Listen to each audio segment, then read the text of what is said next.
What's going on, my trainer club? Today we are going to check out lure modules in Pokemon Go to see what is going to be the best premium lure module to use during what circumstance in Pokemon Go. So welcome to the trainer club. Here we go. Welcome back, everybody. Let me know in the comments below, how do you guys do with your lure modules? Do you know the difference between them? And do you know which ones are gonna serve best under which circumstances? So today we're leading up into Go Fest. So I really wanna make sure you guys know exactly which lure modules to use and exactly what the Pokemon typically look like that they are going to come out. So typically a regular lure module will spawn 10 Pokemon during the entire duration of that lure, which is one every 3 minutes. However, for the premium lure modules, they're gonna be spawning 20 Pokemon over 30 minutes, which is going to be one every minute and a half. Additionally, each of these lure modules, if you guys didn't know, are going to spawn specific types of Pokemon. According to the Sylph Road, the Glacial Lure modules are going to spawn water and ice type Pokemon such as Seal, Shelder, Magikarp, Swinub, Sneasel, Whalmer, Phoebus, Snorunt, Sveal, Clamperl, Piplup, Finneon, and Snover. The Mossy Lure module is going to spawn Butterfree, Beedrill, Oddish, Bellsprout, Execute, Tangela, Scyther, Yanma, Shuckle, Roselia, Gulpin, Combee, and Cherubi. And then the magnetic lure modules are going to spawn Alolan Diglett, Alolan Geodude, Magnemite, Onix, Voltorb, Electabuzz, Mareep, Skarmory, Nosepass, Lairon, Electrike, Beldum, and Shieldon. So just looking at the comparisons, guys, if you guys do not know what I'm gonna recommend, I am going to recommend the Mossy Lures up front. We're gonna do testing now to see how many of these Pokemon are actually going to spawn, because we are sitting on 3 Pokestops right now in downtown Orlando,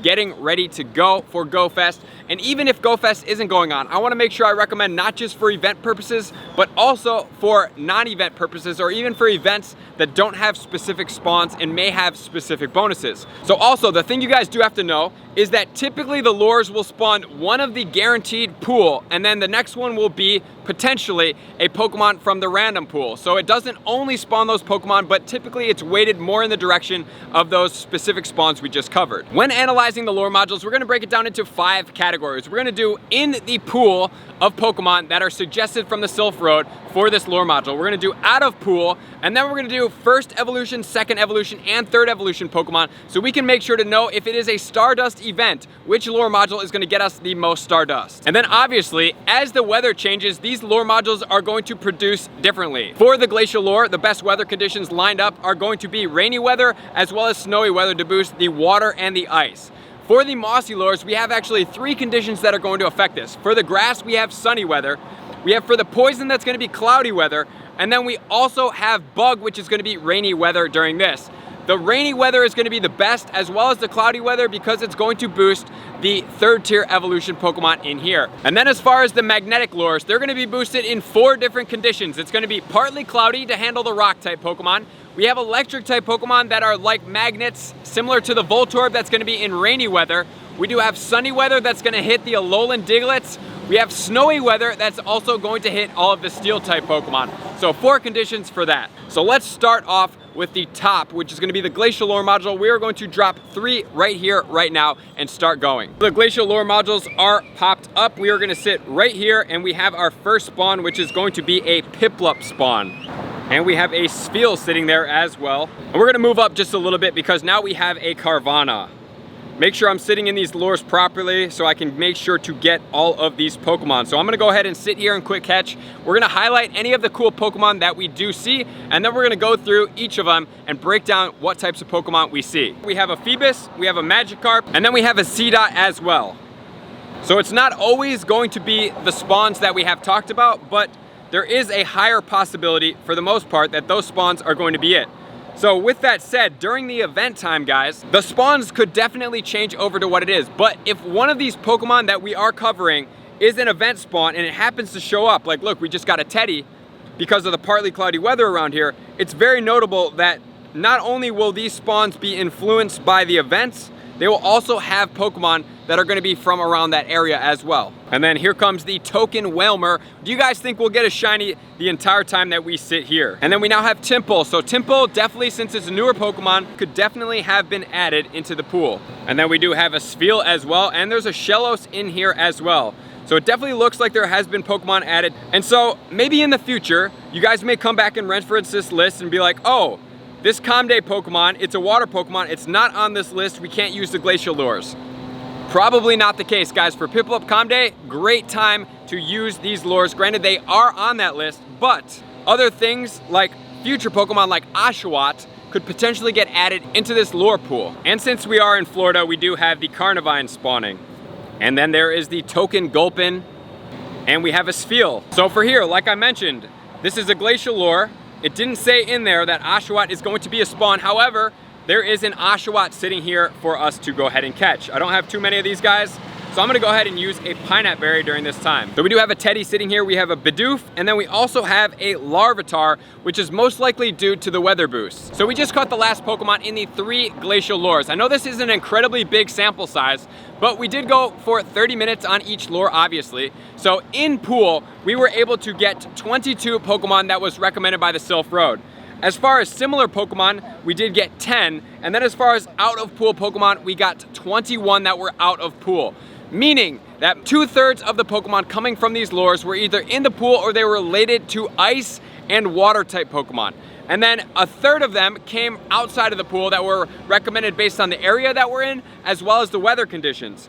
And as far as the first, second, and third evolution Pokemon, all of them were tier 1 evolution, meaning they were not evolved Pokemon. So they were all basic Pokemon. So now we're gonna move into the Mossy Lures, which is gonna be the second one, which we are anticipating to potentially get some more evolved Pokemon that are gonna increase our Stardust. So let's see if that holds true. So we are now starting the Mossy Lure modules. We have 3 of them going, and the first spawns is going to be one non-Pokemon, which is going to be a Patrat. Then we do have a Wurmple, which does have a potential shiny out there. And then let's see what the last spawn, first spawn is going to be. A Swablu, which is a partly cloudy weather affected Pokemon. So we're gonna continue to catch here, and then we are going to go and analyze all of these Mossy Lures to see what the pools look like and to see what type of evolutions we get. And for the second round of spawns, we do have a Combee. The Teddy Ursa is a common boosted spawn for this weather condition. So Combee number 1, then we do have the Teddy right here. And the last spawn is going to be a Seedot, which does coincide with this lure module. And since we are in Orlando, there is a Carnivine sitting in here, but I do not believe that this is gonna be the spawn. This is just gonna be a wild Carnivine that is sitting in here. We also do have the Heracrosses that do come around quite frequently around here. And then we have another Wurmple. This may be unrelated, but we do have a wild Granbull that has just spawned. So this is a second evolution Pokemon, 109 CP. It's not being affected by the weather. So I don't know, guys, that's the first, more than the first evolution Pokemon that we have seen. So that is definitely promising for the Mossy Lures already. We have not seen Butterfree or Beedrill spawn as of yet. And just in, we have the first reported Butterfree of the Mossy Lures. Humongous benefit right here, guys. This is gonna be Stardust galore on any type of Stardust boost event. Boom, and we got the excellent throw. This is amazing. Hopefully I bring this home. Oop.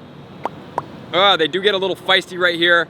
I'm unfortunately going to have to use an Ultra Ball on this Pokemon just to make sure that we do get it. So whenever you are using the Mossy Lures, make sure to have better balls and berries stacked up to be able to catch all of these 3rd tier evolutions, because this Pokemon, challenging to catch, but the Beedrill is even more challenging to catch. 500 Stardust for 1 catch. And we now have Butterfree number 2. So within 20 minutes, we already have 2 3rd tier evolution Pokemon, which is extremely promising for the Stardust. And I'm gonna let you guys in on a little secret, which we will talk about. In Japan, when they grind out for the most Stardust with the most catches, the guy with the highest catches in the world, I do believe, just hit 1.5 million catches. And these are the lure modules that they use when they grind out for the most Stardust because of these 3rd tier evolution Pokemon. So from the pros of the highest catches in the world, these are the lure modules that they do use. And then we do have a Cherubi, which is actually a relatively rare spawn.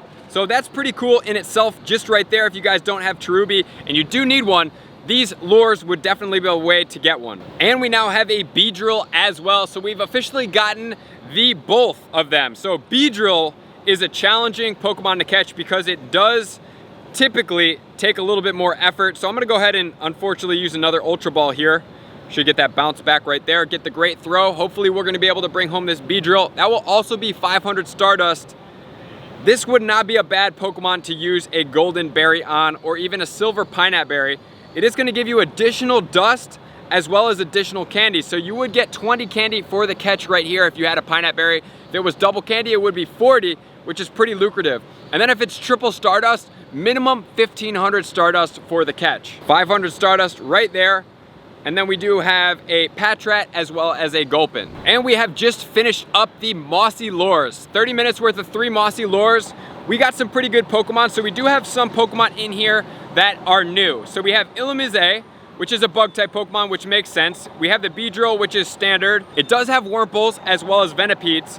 We did get a Trico, which is similar because it is a grass type Pokemon. We got Butterfree, which is in the pool. We also got a Shroomish as well as a Turtwig. So as far as in pool, we got 27 that was noted in the Sylph Road. As far as similar, we got 10 for a total of 37 Pokemon.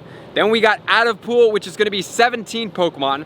As far as first evolutions, we did get 50. Second evolutions, we did get that Grand Bull, which is gonna be 1. I do think that was kind of random. Don't think I would count on that one, but what I would count on was getting 3 of the 3rd tier evolutions, which is amazing for Stardust. Like I did talk about, the people in Japan do use these lure modules when they are grinding for Stardust, which is then gonna lead us into the final, which is gonna be magnetic lure modules. Do remember what the pool is? We're gonna go ahead and start on our magnetic lure modules right here, right now. We have 30 minutes with 3. Like I did say, it is a small sample size, but I do think we can make it relatively accurate based on what we see at the Sylph, as well as what we do collect here. So Lairon is gonna be the 2nd evolution of Aeron. So hopefully we will get at least 1 or 2 of those guys so we can see how they actually stack up. The first spawns, oh, we do have a Lairon right off the bat, guys. Amazing. So this is gonna be partly cloudy weather, which is affecting this spawn. We also have the Electrike right off the bat that does have a shiny. Then a Voltorb as well, which does have a shiny. And then in spawn round number 2, we do have a Nosepass, a Swablu, as well as an Alolan Geodude, which that Geodude does have a shiny. So that's something definitely to look out for. No shiny here. All right, guys, it looks like we have an Onix and our first Shieldon that has spawned right here, right now. 387 as far as the CP goes. It is boosted in the partly cloudy weather. In the bag, there it is. We'll go ahead and check the IVs just for fun's sakes. That's gonna be a 7, 11, 13. And then right here, we do have a Skarmory that showed up as well as a Torchic. So, in my opinion, when we're looking at fire type Pokemon, I know that none of these really hit the fire type Pokemon, but if there were one to choose a fire type for, I think it would be the magnetic lure because they seem the most fire, earth, ground, steel type Pokemon. That's where I think the fire Pokemon would spawn more frequently than other lure modules. Oh my goodness, guys, look what we have here. A shiny Skarmory popped up from the magnetic lure right now. So I'm gonna make sure that we catch this. I'm gonna go ahead and use an Ultra Ball. Ah, that circle's still a little yellow for what I prefer here. Are we gonna get it? 2, 3, the first shiny of an hour and a half, using 9 lure modules in order to get one. Shiny Skarmory, 1357 is in the bag. So we did just finish up with the magnetic lures. Round of 3, we did get some pretty cool Pokemon. We did get 2 Heracrosses and a Larvitar. Those are regional spawns and weather boosted. Then we got Electrikes, we have Alolan Geodudes, we have Onix, we have Magnemites, we have Shieldon, which are relatively rare Pokemon. We did get a shiny of a Skarmory, which was really cool. Another Skarmory, some more Alolan Geodudes, Shieldon, we did get more Alolan Digletts, Electrike, we got Voltorb, we have Mareep, and then a bunch of other random spawns as well. And we did get Nosepass, and we did get 1 Lairon. So only 1 second evolution Pokemon, no 3rd tier evolution Pokemon. So as far as the magnetic lures, the analysis, in the pool we got 32. Out of the pool that was somewhat similar, we got 0, which was kind of surprising. Completely out of the pool with no relevance, we got 26. First evolution Pokemon, we got 57, and then we got the 2nd tier evolution Pokemon, which is 1, and 3rd tier, which is 0. So what's the conclusion here? As far as Stardust, the best lure modules to use are gonna be the Mossy Lures. They spawn the tier 3 Pokemon relatively consistently of the Butterfree as well as the Beedrill. If we are looking at rare Pokemon, I would say the rarer Pokemon are probably gonna be coming from the magnetic lures. As far as the Shieldons, we do have Lairon in there. not the most crazy rare Pokemon, but it can pull out some other Pokemon as well that are more rare in comparison. And so generally speaking, water and ice type Pokemon are going to be coming from the Glacial Lures. From the Mossy Lures, generally speaking, we're going to have bug, grass, and poison type Pokemon. So if there is an event and you do want to maximize on those type of Pokemon, this would be great for it. And then as far as the magnetic lures, it looks like we're going to be getting electric, we're going to be getting steel, we're going to be getting rock, and a slight bit of ground Pokemon. So guys, I hope this helps. My recommendation, Stardust. The Mossy Lures are always the way to go, and if you are having an event that is relevant, you can use these, but also these lures spawn much more frequently, so it is always more beneficial to be able to get these Pokemon, because about 1/3 to 1/2 of the spawns are going to be not related to these specific boosts of the Mossy Lures, which is going to be bumped up when we do have events and more spawns are taken up by the event spawns. So do take that into consideration. Thank you for tuning in, all my likers, commenters, subscribers, Patreon members, everybody who takes their support, subscription, and participation to the next level. I'm gonna see you guys out on that next video. Peace. I just want to take a moment and sincerely thank all of my Patreon members, everybody that has taken their subscription to the next level and chosen to support me on this platform. I greatly appreciate you guys. As a growing channel and really trying to grow and improve as much as I possibly can, I really appreciate the extra support. You guys mean the absolute world to me. I cannot wait to connect with you soon, and I appreciate you guys all for being a part of the Trainer Club. I will see you guys out on that next video.